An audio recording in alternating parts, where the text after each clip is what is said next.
अरे पहिले दिवस बरे होते, गांधी नेहरूचे खरे होते.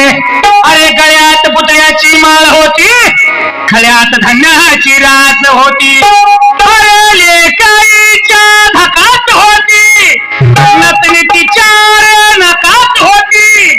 पहिल्या गडियाच भैक्यात नव्हतं, बायकूच कधी ऐकत नव्हतं. विचार करत होत, दोन दोन मुलं होत तर बोलत नव्हती. पण आता बावल्यावर एकमेकाला क्षमता घेते ती. म्हणणार महाराज काही बोलायला लागला, काही बोलत नाही महाराज. तांदूळ पडल्यानंतर तुम्ही बघा, आपल्या कुलस्वामीला जात असतो. नंतर दुसऱ्या दिवशी तिसऱ्या दिवशी नवरदेवांना जर विचारलं, नवा उद्या कुलस्वामीला जायचंय का कुला घेऊ का, उद्या कुलस्वामीला जायचंय ताईला घेऊ का,